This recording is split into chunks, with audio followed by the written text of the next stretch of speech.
Hi, welcome to this introduction to the calories lab.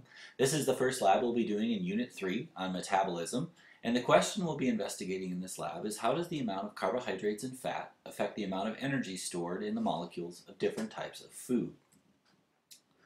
So fats and carbohydrates are two important biological molecules, and we need them in our bodies primarily for energy. Fats, of course, are a type of lipid and are made of carbon and hydrogen and oxygen, with a lot of carbon and hydrogen and just a little bit of oxygen. Fats include things like triglycerides, saturated fats like butter, and then we also have carbohydrates like this glucose or sugar molecule. And now carbohydrates are also made of carbon and hydrogen and oxygen, but with a much different ratio. Carbohydrates generally have a ratio of about 1 carbon and 1 oxygen to every 2 hydrogens. Now as you look at the structure of these molecules, one thing to keep in mind is that molecules store energy in their chemical bonds, the bonds that actually hold the atoms together. So looking at that triglyceride molecule, you might think about how it would store energy compared to the molecule of glucose that we see. The energy that's stored in their chemical bonds originally comes from the sun. The sun shines on the plants and other photosynthetic organisms that then use that energy to produce glucose as well as oxygen. That glucose stores some of that energy in its chemical bonds, and then when we eat the plants or eat our food made from plants, we actually are able to harvest some of that energy through cellular respiration. Now the energy that we eat in those molecules is either used to produce ATP when we need cellular energy, or if we have too much energy going into the system, our body begins to metabolize those sugars and transform them into fats. And those fats then are able to store energy in our bodies, just like our buddy the fat cat there down at the bottom. We measure energy in food using calories, and there's a couple things you need to know about calories. One is that the word calorie actually has a couple of different meanings. But one is the word calorie with a little c is actually a measure of energy that we're going to use. It's the amount of energy you would need to raise 1 gram or milliliter of water by 1 degree Celsius. So if you had 1 milliliter of water and you heated it up till the temperature went from say 13 degrees to 14 degrees Celsius, you would have used 1 calorie worth of energy.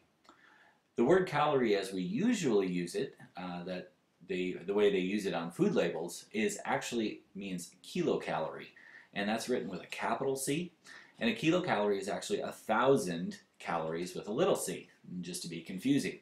So if you think about a candy bar, if it says on the side that it has 300 calories, what that actually means is it has 300,000 calories. And you can imagine why the food manufacturers don't use calorie with a little c, because you wouldn't want to eat anything if you looked at the wrapper and it said it had 300,000 calories in it. But we'll be using the measure of calories with a little c, that is the amount of energy to raise 1 gram of water by 1 degree Celsius. Basically, the way we're going to test our question is by getting a bunch of different foods, by burning them to release the energy in their chemical bonds through a combustion reaction, and then we're going to use that energy to heat up water and measure the temperature change. This should give us a sense of how much energy is actually stored in the different foods, and then we can also look at how much fat they have and how many carbohydrates they have, or how much carbohydrates they have, and then be able to make a comparison.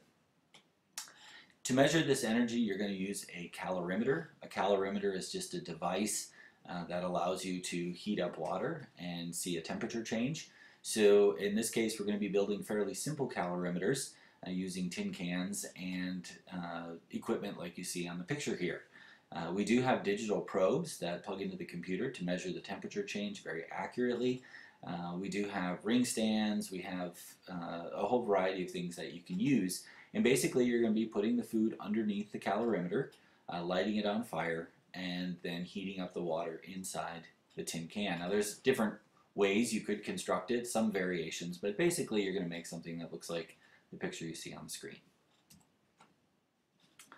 In order to calculate the number of calories per gram, you'll need 3 measurements. The first is the mass of the water, and the mass is the same as the volume. So if you have 100 milliliters of water, then you have 100 grams of water. The second measurement you need is the temperature change. So you'll need to do that in degrees Celsius. That's important. If you use Fahrenheit, you're not measuring calories, you're doing something else. So we take the mass of the water times the temperature change, and then we just divide that by the mass of the food burned. Now in your procedure, you'll need to outline how you're going to measure these three quantities, particularly the mass of food burned. And you need to think about how you'll collect this, record this information as well. But you'll start off with a piece of food. After you burn it, there'll probably be something left. So you'll need to weigh the food probably before and after in order to find out how much of it actually burned. Some of the foods also will drip oil, and you need to make sure that you account for any of that lost mass. Otherwise, it'll skew your data. You see the example there. If I had 100 grams of water and the temperature went up by 10 degrees Celsius, I would take 100 times 10, and then I would divide it by the mass of my food burned. Let's say that was 20.0 grams. So 100 times 10 is 1,000, divided by 20 would be 50 calories per gram. That food would have 50 calories of energy per gram of food.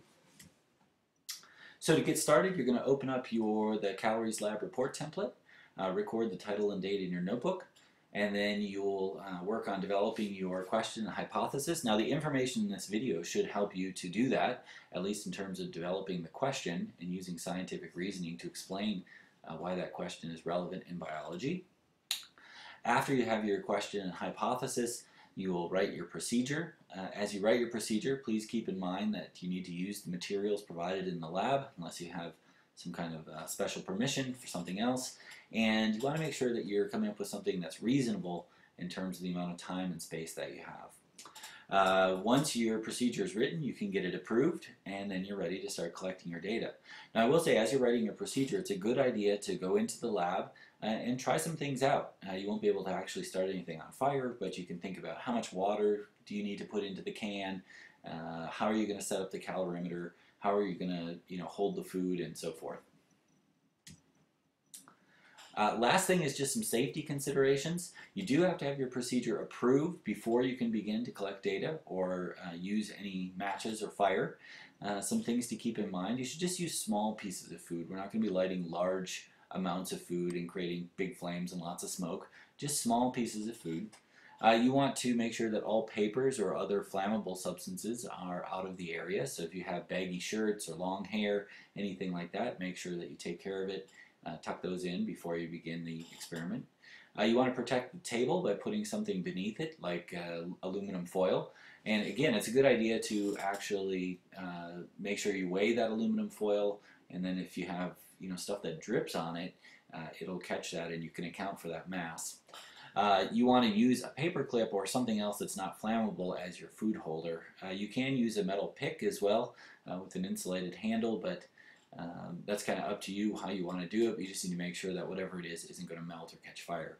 And then lastly, you don't want to light any matches or have anything burning or hot laying around unless you're actually collecting data. So it'd be really easy to have a hot piece of metal or hot tin can sitting there and someone touch it and burn their hand. So we want to make sure we don't light any matches until we're totally ready to go, and just be really safe as you're going through this experiment. I hope you found this introduction helpful, and I look forward to seeing your results.